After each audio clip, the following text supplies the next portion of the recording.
Hello everyone, welcome to our YouTube channel. और आज हम बात करेंगे अपनी बुक के चैप्टर नंबर 4 भारत के विदेशी संबंध के बारे में। इस वीडियो को बिल्कुल लास्ट तक देखिएगा क्योंकि इस पूरी वीडियो को देखने के बाद आपके माइंड में कोई भी डाउट नहीं रहेगा। अगर पूरी वीडियो में आपको कोई कमी लगे तो आप नीचे कमेंट करके हमें बता सकते हैं। तो चलिए देखते हैं कि सबसे पहले मुख्य बिंदु क्या है, यानी क्या क्या हमें इस चैप्टर में डिस्कस करना है। तो सबसे पहले हम ये देखेंगे कि विदेश नीति क्या होती है। उसके बाद हम देखेंगे कि भारत की विदेश नीति से हम क्या समझते हैं, भारत की विदेश नीति के मुख्य तत्व क्या है, यानी वो कौन कौन सी खास बातें हैं भारत की विदेश नीति के बारे में। फिर हम देखेंगे कि भारतीय विदेश नीति के मुख्य सिद्धांत क्या है, यानी किन चीजों के आधार पर भारतीय विदेश नीति को बनाया गया है। फिर अफ्रो एशियाई समझौते के बारे में पढ़ेंगे, भारत और चीन के संबंधों के बारे में पढ़ेंगे, भारत और पाकिस्तान के संबंधों के बारे में पढ़ेंगे और अंत में पढ़ेंगे भारत की परमाणु नीति के बारे में। तो चलिए शुरू करते हैं। तो चलिए सबसे पहले शुरू करते हैं विदेश नीति से। तो बेसिकली अगर हम देखें तो विदेश नीति का मतलब एक ऐसी नीति होता है जिसके अनुसार एक देश दूसरे देशों के साथ संबंध स्थापित करता है, यानी कि एक पर्टिकुलर देश किसी दूसरे देश से कैसे संबंध रखेगा, उन्हीं सब चीजों का उल्लेख किया गया होता है एक देश की विदेश नीति के अंदर। यानी ये वो नीति होती है जिसके अनुसार एक देश दूसरे देश के साथ संबंध स्थापित करता है। तो जैसे कि बाकी सभी देशों के साथ होता है, तो भारत ने भी दूसरे देशों के साथ संबंध बनाने, उसके साथ रिलेशन बनाने के लिए एक नीति का निर्माण किया और इसी नीति को भारत की विदेश नीति कहा जाता है। तो विदेश नीति बेसिकली सिर्फ एक स्ट्रक्चर होता है, कुछ नियम होते हैं जिसके अनुसार एक देश दूसरे देश के साथ रिलेशन बनाता है, यानी उनके सिद्धांत होते हैं। तो अगर हम भारत की विदेश नीति के बारे में बात करें तो इसके दो मुख्य तत्व है। दो मुख्य तत्वों का मतलब क्या है कि उसके दो मेन पार्ट्स है। सबसे पहली चीज जो भारत की विदेश नीति में है वो ये है कि सभी देशों की संप्रभुता का सम्मान करना और साथ ही साथ शांति के द्वारा अपनी सुरक्षा कायम करना। तो देखिए जरा संप्रभुता होता क्या है, पहले ये समझते हैं। तो जैसा कि शब्द से हमें साफ साफ पता चलता है कि संप्रभुता का मतलब होता है स्वयं का प्रभु होना, यानी कि जब एक देश का शासन उसी देश के सरकार द्वारा चलाया जाए उसे हम कहते हैं कि वो संप्रभु देश है। पर अगर कोई दूसरा देश उसके ऊपर शासन करे, जैसे कि पहले ब्रिटिश हमारे ऊपर किया करते थे, तो हम संप्रभु नहीं थे क्योंकि हमारे शासन की व्यवस्था हमारे हाथ में नहीं थी। तो जब कोई दूसरा देश हमारे ऊपर शासन करे तो हम संप्रभु नहीं है, पर जब हम अपने देश का शासन अपने आप चलाएं तो हम क्या हैं, संप्रभु हैं। तो इसी पूरी प्रक्रिया को संप्रभुता बोला जाता है, यानी एक देश की संप्रभुता बनी रहे, यानी वो अपना शासन खुद चला सके, दूसरा देश उस पर कब्जा ना करे। ये सबसे पहला तत्व है हमारी विदेश नीति का। दूसरा, शांति के द्वारा अपनी सुरक्षा करना, यानी कि इस तरीके से अपनी सुरक्षा करना जिससे किसी दूसरे को भी कोई समस्या ना हो, यानी अपनी सुरक्षा के लिए किसी दूसरे देश को प्रभावित ना करना, शांतिपूर्वक तरीके से अपने देश की सुरक्षा। तो ये दो मुख्य तत्व थे भारत की विदेश नीति के अंदर। अब भारत की विदेश नीति को बनाने में जवाहरलाल नेहरू की मुख्य भूमिका थी, यानी उन्होंने इस विदेश नीति को अच्छे से आकार दिया। तो जो नेहरू ने विदेश नीति बनाई उसके मुख्य तत्व क्या थे, जैसा कि दो तो ऊपर हमने पढ़ा, इसी के साथ साथ क्षेत्रीय अखंडता बनाए रखना, यानी कि भारत का विभाजन ना हो, जैसा भारत है वो वैसे ही बना रहे, कोई भी स्टेट उससे अलग ना हो, यानी उसकी अखंडता बनी रहे। साथ ही साथ संप्रभुता को बनाए रखना कि देश अपने फैसले खुद ले सके, किसी दूसरे देश के अधीन ना आ जाए, और साथ ही साथ तेज गति से विकास करना, ये सबसे जरूरी था। जैसा कि हमने पिछले चैप्टर्स में पढ़ा कि भारत एक बहुत गंभीर स्थिति के अंदर था अर्थव्यवस्था के मामले में, तो उस स्थिति से बाहर निकलना और तेज गति से विकास करना भी भारत के लिए बहुत ज्यादा जरूरी था। अब ये जो विदेश नीति थी इसके सिद्धांत क्या थे, यानी इन सब तत्वों के आधार पर देश ने किया क्या। तो जैसा कि हमें पता है कि सबसे पहली बात तो भारत ने गुटनिरपेक्षता को अपनाया। गुटनिरपेक्षता हमने पिछले बुक के पहले चैप्टर में भी पढ़ा था। तो गुटनिरपेक्षता का मतलब होता है कि दोनों गुटों से दूर रहना। तो हमें पता है कि जब भारत आजाद हुआ तो विश्व में शीत युद्ध चल रहा था, तो ऐसी स्थिति के अंदर किसी एक महाशक्ति के साथ मिलने से ऐसा हो सकता था कि भारत उसके अधीन आ जाए, यानी भारत की संप्रभुता छिन जाए, उसे उस शक्ति के अनुसार काम करना पड़े। तो इसी चीज को देखते हुए भारत ने गुटनिरपेक्षता को अपनाया और साथ ही साथ दोनों महाशक्तियों से दूरी बनाई और बाकी देशों को भी ऐसा करने के लिए प्रोत्साहित करके तीसरे विश्व का निर्माण किया। आगे अगर हम देखें तो भारत ने शुरू से लोकतंत्र का सम्मान किया, यानी भारत ने शुरू से ही ये विचार बनाकर रखा कि देश में अगर शासन की कोई व्यवस्था चलाई जाएगी तो वो लोकतांत्रिक व्यवस्था होगी। हमने देखा दूसरे चैप्टर में कि बहुत सारी समस्याएं पर फिर भी हमारे नेता पीछे नहीं हटे और उन्होंने लोकतंत्र स्थापित किया। इसी के साथ भारत ने मानव अधिकारों का सम्मान किया। मानव अधिकारों के सम्मान का मतलब है कि सभी नागरिकों को मौलिक अधिकार दिए गए। भारत ने सदैव विश्व शांति के लिए प्रयास किए हैं। सदैव, जैसा कि हमने ऊपर भी पढ़ा कि हमारी विदेश नीति का जो मुख्य पहलू है वो क्या है, शांति से सुरक्षा। और इसी के साथ साथ भारत ने विभिन्न देशों में भी शांति स्थापना करने के प्रयास हमेशा किए हैं। इसके अलावा भारत ने साम्राज्यवाद और उपनिवेशवाद का सदैव विरोध किया। देखो जैसा कि हमें पता है कि भारत भी एक साम्राज्यवादी यानी उपनिवेशवादी व्यवस्था से बाहर निकल कर आया। पहले ये देखते हैं कि ये होता क्या है। तो साम्राज्यवाद या उपनिवेशवाद उस स्थिति को कहते हैं जब कोई देश किसी छोटे देश पर कब्जा कर लेता है और उसके बाद उसमें अपने अनुसार शासन व्यवस्था चलाता है और उसके संसाधनों का दोहन करता है, जैसा कि हमारे साथ ब्रिटिश लोगों ने किया था कि हम पर कब्जा कर लिया और हमारे संसाधनों का दोहन किया। तो इस परिस्थिति से बाहर आने की वजह से, यानी इन्हीं सब चीजों से लड़कर आजाद होने की वजह से भारत ने सदैव इसका विरोध किया और जहां जहां पर ऐसी व्यवस्था थी उसे खत्म कराने के पूर्ण प्रयास किए। अगर हम आगे देखें तो भारत ने शुरू से ही विश्व में शांति और मित्रता को बढ़ावा दिया है। भारत शुरू से ही ये चाहता है कि विश्व में शांति रहे और सभी देशों के मध्य मित्रता बढ़े। यूएनओ के जितने भी शांति अभियान हुए सबके अंदर भारत ने अपनी सेना भेजी है, जो भारत की शांति के प्रति गंभीरता को दर्शाता है। अगर हम बात करें आगे कि भारत ने क्या क्या कदम उठाए, किस तरीके से उसने विश्व को एक साथ लाने की कोशिश की, तो इसमें सबसे बड़ा उदाहरण है अफ्रो एशियाई एकता के लिए जो उसने प्रयास किए। यहां पर अफ्रो का मतलब है अफ्रीकन और एशिया का मतलब है एशियन देश। तो अगर हम देखें तो जब भारत आजाद हुआ यानी 1947 के आसपास, तो उसी के साथ साथ बहुत सारे देश आजाद हुए जो कि गरीब थे और भारत की ही स्थिति से थे और उन्हीं समस्याओं से जूझ रहे थे। तो ऐसे में नेहरू जी ने महसूस किया कि क्यों ना सभी देशों को साथ मिलाकर एकता के साथ एक दूसरे को इन सब समस्याओं से लड़ने के प्रयास किए जाए। तो इन्हीं सब चीजों को देखते हुए उन्होंने अफ्रीका और एशिया की एकता को प्रोत्साहित किया। तो हुआ क्या आखिर, देखिए 1947 में नेहरू जी ने भारत में एशियाई संबंध सम्मेलन का आयोजन किया, जिसके अंदर एशिया और अफ्रीका के कुछ देश शामिल थे। इसके अलावा उन्होंने इंडोनेशिया की आजादी के लिए प्रयास किए, साथ ही साथ दक्षिण अफ्रीका में चल रहे रंग भेद का विरोध किया, और जैसा कि हमने पहले पढ़ा था कि बांडुंग सम्मेलन जहां से गुटनिरपेक्षता की नींव रखी गई थी, उसकी शुरुआत भी इन्हीं के प्रयासों द्वारा की गई थी। तो ये सब तथ्य हैं जो ये दर्शाते हैं कि जो भारत था वो शुरू से ही विश्व शांति के प्रति और विश्व रिलेशंस के प्रति शुरू से ही सक्रिय था और गंभीर भी था। तो अफ्रो एशियाई एकता के अलावा अगर हम आगे चलकर देखें तो अब हमें पढ़ना है कि दोनों ही देशों के बीच में, जैसे भारत चीन, इसके अलावा भारत और पाकिस्तान के संबंध कैसे रहे। तो एक अच्छी सी स्टोरी की तरह सुनिए कि देखिए सबसे पहले क्या हुआ कि 1949 में भारत और चीन के बीच पंचशील समझौता साइन किया गया। ये जो पंचशील समझौता था इसके अंदर 5 सिद्धांत थे, यानी इन दोनों ने आपस में किस तरीके से हम आगे अपनी नीति चलाएंगे उसको देखते हुए 5 सिद्धांतों के आधार पर पंचशील को साइन किया। इसके अंदर क्या था कि ये दोनों एक दूसरे की अखंडता और संप्रभुता का सम्मान करेंगे। दोनों हमने ऊपर देखे कि अखंडता क्या होती है और संप्रभुता क्या। इसी के साथ साथ परस्पर अनाक्रमण करना, यानी ये एक दूसरे पर आक्रमण नहीं करेंगे। इसके अलावा एक दूसरे के आंतरिक मामलों से बिल्कुल दूर रहेंगे, यानी एक दूसरे के अंदरूनी मामलों में हस्तक्षेप नहीं करेंगे। साथ ही साथ ऐसे संबंध बनाएंगे जिससे दोनों को लाभ हो, यानी इनके रिलेशंस क्या होंगे, परस्पर लाभकारी होंगे। इसी के साथ साथ शांतिपूर्ण सहअस्तित्व की स्थापना करेंगे, यानी साथ में रहेंगे कैसे, शांतिपूर्ण तरीके से। पर आगे चलकर चीजें वैसी नहीं रही। सबसे पहली जो समस्या उभरी वो थी तिब्बत की समस्या। तो चलिए देखते हैं कि आखिर तिब्बत की समस्या थी क्या। देखिए तिब्बत भारत और चीन के बीच में एक छोटा सा देश है, यानी भारत और चीन की सीमा के बीच में एक छोटा सा देश है। कौन सा, तिब्बत। अब हुआ कुछ ऐसा कि शुरू से ही तिब्बत पर जो चीन है वो कहता आ रहा था कि तिब्बत हमारा राज्य है, यानी हमारा राष्ट्र, हमारे क्षेत्र के अंदर का हिस्सा है, तो इस पर हमारा अधिकार है। जबकि भारत हमेशा इसका उल्टा मानता था, यानी उसने कहा कि तिब्बत अलग है, ना तो वो भारत का है और ना ही चीन का है। तो हुआ क्या कि 24 अप्रैल 1949, वही जो भी हमने ऊपर देखा कि पंचशील समझौते पर साइन हुए और कुछ शर्तों के साथ भारत ने मान लिया कि तिब्बत जो है वो चीन का हिस्सा है, यानी एक तरीके से भारत ने उसे चीन के अधीन कर दिया, यानी भारत ने इस बात को स्वीकार कर लिया। और चीन ने इसके बदले वादा किया कि तिब्बत को अधिक स्वायत्तता दी जाएगी, यानी बाकी राज्यों के मुकाबले ज्यादा आजादी दी जाएगी, ज्यादा स्वतंत्रता दी जाएगी। पर अगर असल में देखा जाए तो ऐसा हुआ नहीं, ठीक है। और ऐसा ना होने की वजह से तिब्बत के अंदर चीन के खिलाफ विरोध होने लग गया। अब क्योंकि तिब्बत को वो आजादी नहीं मिली जो कि उसे वादा किया गया था, तो इस वजह से वहां के लोग चीन के खिलाफ विरोध करने लगे। अब चीन की सेना ने इसके खिलाफ कदम उठाए और उस विद्रोह को दबा दिया, यानी जो तिब्बत के लोग थे उनको बलपूर्वक उसके विद्रोह को दबा दिया गया। यहीं से सारी समस्या शुरू हुई कि अब हुआ क्या कि जब वहां पर स्थिति खराब होने लगी, चीन के अधीन उसे किया गया, पर वहां के लोगों ने विद्रोह किया गया, फिर चीन ने उस विद्रोह को बलपूर्वक तरीके से दबा दिया। तो इन सब चीजों के बीच जो तिब्बत के धर्म गुरु थे, तिब्बत के अंदर धर्म गुरु होते हैं जो होते हैं दलाई लामा, यानी उनके धर्म के जो मुखिया होते हैं, तो उन्होंने 1959 में भारत से शरण मांगी कि हम भारत में आकर रहना चाहते हैं क्योंकि तिब्बत के अंदर स्थिति अच्छी नहीं है।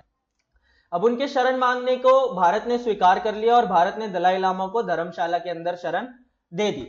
अब इस कदम का जो भारत ने उठाया वो चीन को बिल्कुल भी पसंद नहीं आया और चीन ने कहा कि आप हमारे क्षेत्र यानी हमारे आंतरिक मामलों के अंदर दखल अंदाजी कर रहे हो, जिस बात से चीन भारत से खफा हो गया।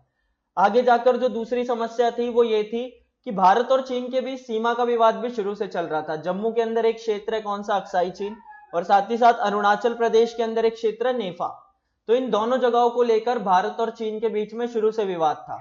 तो हुआ क्या कि चीन ने भारत के इन हिस्सों पर अपना अधिकार जताया, जबकि भारत ने कहा कि ये जो मामला ये अंग्रेजों के दौरान ही सुलझाया जा चुका है, यानी अंग्रेजी शासन के दौरान ही सुलझाया जा चुका है। पर चीन ने इस बात को मानने से इनकार कर दिया। तो 57 से 59 के बीच चीन ने अक्साई चीन के कुछ हिस्सों पर कब्जा कर लिया। अब भारत ने इस चीज को गंभीरता से लिया, दोनों के नेताओं के बीच में कुछ बातें भी हुई, चर्चाएं भी हुई, मीटिंग्स भी हुई, पर इसका कोई समाधान नहीं निकला। कई कई जगह पर तो आपस में दोनों सेनाएं आमने सामने आई और छोटी मोटी लड़ाइयां भी हुई, पर इसका कोई समाधान नहीं निकाला जा सका। अब क्योंकि जैसा कि हमने पहले पढ़ा कि भारत और चीन के बीच क्या पंचशील समझौता हुआ था, तो इस वजह से नेहरू जी को कहीं ना कहीं ऐसा लगता था कि चीन हमारे पर आक्रमण नहीं करेगा, और उन्होंने इसके लिए कोई खासा तैयारी भी नहीं की थी। पर सन 1962 के अंदर नेहरू जी गलत साबित हुए। अब वो गलत कैसे साबित हुए? क्योंकि चीन ने भारत के ऊपर आक्रमण कर दिया, और ये था भारत का दूसरा युद्ध जो उसे आजादी के बाद लड़ना पड़ा। पहला युद्ध तो उसने 1947 में ही लड़ा, जिसके बाद बारे में अभी हम आगे पढ़ेंगे। पर चीन से ही अभी तक हमारा एक लौता युद्ध था, जो आज तक सिर्फ एक ही युद्ध हुआ, और उसमें भी हम चीन से हार गए थे। हुआ किस वजह से? जैसा कि हमने पढ़ा, अक्साई चीन की समस्या, तिब्बत का थोड़ा सा गुस्सा, और इसके अलावा कुछ आंदोलनिक मामले, उन सब वजहों से ये युद्ध हुआ। तो देखते हैं जरा युद्ध में हुआ क्या कि 1962 में चीन ने भारत पर हमला कर दिया। अब क्योंकि हमला अचानक हुआ तो भारत की कोई तैयारी तो थी नहीं, और ना ही उसे तैयारी करने का कोई मौका मिला। इस चीज का फायदा उठाते हुए जो चीनी सेना थी वो भारत में काफी अंदर तक आ गई, पर अंत में जाकर चीन ने अचानक से युद्ध विराम की घोषणा कर दी, यानी उसने युद्ध को खत्म कर दिया। देखा जाए तो वो असम तक चलते चलते अंदर आ गए थे, और भारत के काफी सारे क्षेत्र पर उन्होंने कब्जा कर लिया था। पर अंत में चीन ने खुद अपनी सेना को पीछे ले लिया, और भारत को इस युद्ध में हार का सामना करना पड़ा, क्योंकि अल्टीमेटली भारत उनको रोकने के लिए कुछ नहीं कर पाया। युद्ध के परिणाम क्या हुए? सबसे बड़ा परिणाम, भारत हार गया। भारत की विदेश नीति की आलोचना की गई कि जो भारत ने एक्सपेक्ट किया था, यानी जो भारत के नेताओं ने एक्सपेक्ट किया था कि चीन हम पर कभी हमला नहीं करेगा, वो पूरी तरीके से गलत साबित हुआ। इसके अलावा कई बड़े सैन्य कमांडरों को इस्तीफा देना पड़ा इन्हीं सब चीजों की वजह से। इसके अलावा उस समय के जो रक्षा मंत्री थे वीके कृष्ण मेनन, उन्होंने अपना मंत्रिमंडल छोड़ दिया, यानी उन्होंने रक्षा मंत्री के पद को त्याग दिया।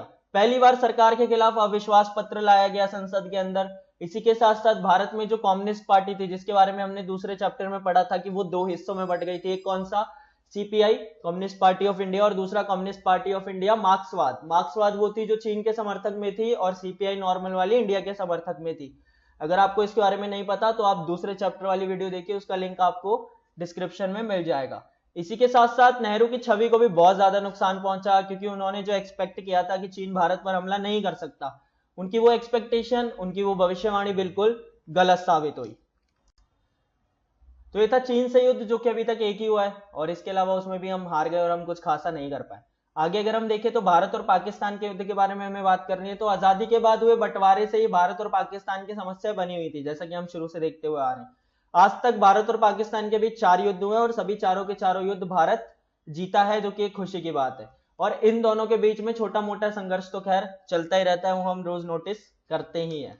अब बात आती है कि आखिर ये युद्ध होते क्या है, इन सब समस्याओं का कारण क्या है। तो देखो, भारत और पाकिस्तान के बीच काफी सारे मुद्दे हैं, जिसमें से सबसे पहला मुद्दा है कश्मीर का विवाद, कि कश्मीर किसका, भारत का या पाकिस्तान का। दूसरा मुद्दा है सीमा विवाद, सीमा पर भी कभी लड़ाई होती रहती है, कभी ये चर्चा की ये सीमा भारत के अधीन है या पाकिस्तान के अधीन। दूसरा, अगर हम देखें तो पाकिस्तान द्वारा जो आतंकवाद का समर्थन किया जाता है, ये तो सभी जानते हैं कि पाकिस्तान कहीं ना कहीं आतंकवाद का समर्थन करता है, तो उसकी इस नीति के कारण भी भारत और पाकिस्तान के बीच में विवाद चलता रहता है। पाकिस्तान द्वारा जो अलगाववाद को बढ़ावा दिया जा रहा है भारत के अंदर, जैसे कि कश्मीर के अंदर पहले किया जाता था, अलगाववाद को बढ़ावा दिया जाता था। अलगाववाद का मतलब होता है कि एक क्षेत्र विशेष को देश से अलग करने की कोशिश करना, जैसा कि पाकिस्तान करता था, किसके लिए? जम्मू कश्मीर के लिए। और साथ ही साथ नदी जल बंटवारे को लेकर भी भारत और पाकिस्तान के बीच में समस्याएं शुरू से चलती आ रही हैं, और शायद भविष्य में भी चलती रहेंगी।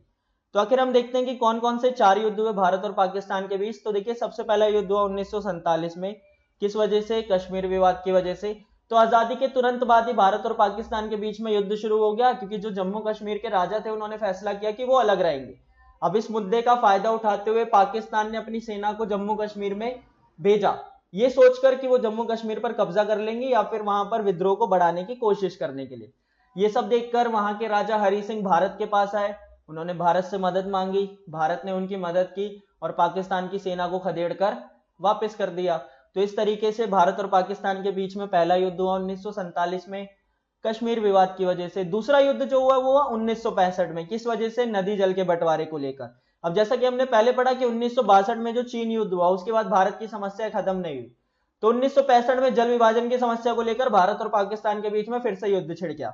अब इस युद्ध को हम ऐसा कह सकते हैं कि 1962 में चीन के युद्ध में हार जाने के बाद पाकिस्तान ने कहीं ना कहीं सोचा होगा कि भारत हार जाएगा क्योंकि उसकी स्थिति खराब है, पर हमारे देश के सैनिकों ने उन्हें गलत साबित किया और पाकिस्तान इस युद्ध में हार गया और भारत ने जो अपनी थोड़ी बहुत इमेज खराब की थी वर्ल्ड के अंदर वो उसकी कुछ हद तक सुधर गई। उसने पाकिस्तान को बड़े ही आराम से हरा दिया। आगे अगर हम देखें तो इसी युद्ध के बाद 1966 में भारत के प्रधानमंत्री लाल बहादुर शास्त्री और पाकिस्तान के राष्ट्रपति यानी उस समय के राष्ट्रपति अयूब खान के बीच ताशकंद के अंदर एक समझौते पर हस्ताक्षर किए गए, ठीक है, जिसके अंदर सभी विवादों को बातचीत से सुलझाने और शांति कायम करने के लिए समझौता किया गया और इसी को हम कहते हैं क्या, ताशकंद समझौता। तो ये आपको याद रखना है 1965 के युद्ध के बाद हुआ था। किस वजह से? शांति स्थापित करने के लिए। कहां हुआ था? ताशकंद में ही हुआ था। किसके बीच हुआ था? लाल बहादुर शास्त्री और राष्ट्रपति अयूब खान के बीच। दूसरा युद्ध हमने देखा, अब तीसरा युद्ध देखते हैं। देखिए तीसरा युद्ध हुआ 1971 में बांग्लादेश की वजह से। जैसा कि हमें पता है, हमने पहले चैप्टर में पढ़ा है कि अगर आपने नहीं देखा तो आप वो वीडियो देख सकते हैं। तो पहले चैप्टर में हमने पढ़ा है कि जब पाकिस्तान बना तो क्योंकि दो अलग अलग क्षेत्र थे जहां पर मुस्लिम ज्यादा थे, तो दो अलग अलग देश बने। पहला बना पश्चिमी पाकिस्तान, दूसरा बना पूर्वी पाकिस्तान। तो 1971 में पूर्वी पाकिस्तान में समस्या आने लगी। वहां के नेताओं को ऐसा लगने लगा कि पश्चिमी पाकिस्तान के नेताओं द्वारा उन्हें दबाया जा रहा है, साथ ही साथ उसकी संस्कृति का हनन किया जा रहा है। तो इस चीज को देखते हुए उन्होंने मांग की कि उन्हें एक अलग से देश चाहिए, यानी अब वो पाकिस्तान से अलग होना चाहते हैं। इस मांग के अंदर भारत ने उनका समर्थन किया और इस तरीके से भारत ने बांग्लादेश को आजाद कराया। इसके बारे में डीपली हम अगले चैप्टर में या आगे कहीं डिस्कस करेंगे। अभी फिलहाल के लिए आपको सिर्फ इतना समझना है कि जो 1971 का युद्ध हुआ वो बांग्लादेश के मुद्दे की वजह से हुआ, क्योंकि पहले पूर्वी पाकिस्तान था, उसे आजाद कराया गया, उसे बांग्लादेश बनाया गया और साथ ही साथ भारत ने पाकिस्तान के काफी सारे सैनिकों को अपने कब्जे में ले लिया और भारत ने ये साबित किया कि वो पाकिस्तान से कितना ज्यादा ताकतवर है। तो ये एक अच्छा माहौल था उस समय भारत की इमेज के लिए। इसी के साथ साथ आपको नीचे कमेंट करके ये बताना कि 1971 में जब ये युद्ध हुआ, 1965 में जब पिछला वाला युद्ध हुआ, तो उस समय भारत के प्रधानमंत्री कौन थे। तो चलिए देखते हैं कि किस किस को सही जवाब पता है। तो चलिए आगे चलते हैं कि बांग्लादेश के युद्ध के बाद क्या हुआ। कि बांग्लादेश के युद्ध के बाद जब बांग्लादेश आजाद हो गया तो स्थिति फिर सामान्य करने के लिए एक और समझौता किया गया। जैसे 1965 के युद्ध के बाद ताशकंद समझौता किया गया था, वैसे ही 1971 के युद्ध के बाद शिमला समझौता किया गया। किसके बीच किया गया? प्रधानमंत्री इंदिरा गांधी और राष्ट्रपति जुल्फिकार अली भुट्टो के बीच। किस लिए? वही सेम कि बातचीत से समस्याओं को सुलझाना और शांति बनाए रखना। कब किया गया? 1972 में किया गया। तो जैसा कि अभी तक तीनों युद्धों में हमने देखा कि भारत बड़े आराम से पाकिस्तान को हराते हुए तीनों युद्ध जीत गया। लास्ट जो है हमारा वो है कारगिल का युद्ध जो हुआ 1999 में। तो 1999 में हुआ क्या कि पाकिस्तान ने कारगिल के कुछ क्षेत्रों में अपनी सेना तैनात की। अब यहां तक तो सही था, पर धीरे धीरे उसने घुसपैठ करना भी शुरू कर दिया। इस चीज को देखते हुए भारतीय सेना जल्दी से हरकत में आई और भारतीय सेना द्वारा ऑपरेशन विजय चलाया गया।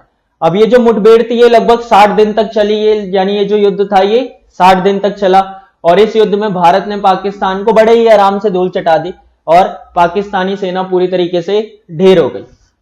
इस बार फिर से वही स्थिति कायम हुई कि एक और समझौता किया गया। 65 के युद्ध के बाद जैसे ताशकंद समझौता किया गया था, 71 के युद्ध के बाद जैसे शिमला समझौता किया गया था, वैसे ही 1999 के कारगिल के युद्ध के बाद किया गया लाहौर समझौता। इसके अंदर प्रधानमंत्री अटल बिहारी वाजपेयी जो कि भारत के थे और पाकिस्तान के प्रधानमंत्री नवाज शरीफ साथ थे। इन्होंने वही समझौते पर साइन किया और मुद्दे इस बार भी वही सेम थे, देश के अंदर शांति बनाए रखना और शांतिपूर्वक सभी समस्याओं का समाधान करना। अब इसके बाद क्या हुआ? भारत पाकिस्तान के संबंधों के बाद हमें देखना है कि किस तरीके से भारत ने परमाणु हथियार बनाया, आखिर कैसे भारत एक परमाणु संपन्न देश बना। तो ये चीजें भी इतनी आसान नहीं थी। तो कहानी कहां से शुरू हुई कि भारत ने जो अपने परमाणु हथियार निर्माण की प्रक्रिया है वो शुरू की थी। किसके नेतृत्व में? होमी भाभा जहांगीर, इनका नाम आपको याद रखना है।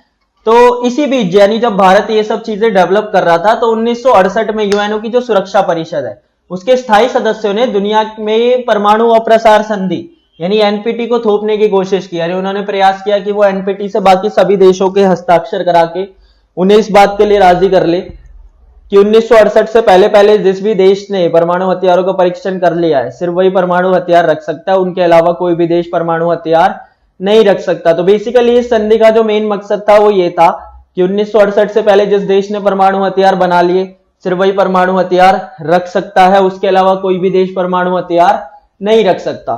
तो कहीं ना कहीं भारत ने इस चीज का विरोध किया, जो कि बिल्कुल सही था। उसने तर्क दिया कि जब आपने अपनी सुरक्षा के लिए परमाणु हथियार बना लिए, तो अब आप हमारे को परमाणु हथियार बनाने से कैसे रोक सकते हो? ये नीति पूरी तरीके से भेदभावपूर्ण है, और इसका विरोध करते हुए भारत ने कहा कि हम इस पर हस्ताक्षर नहीं करेंगे।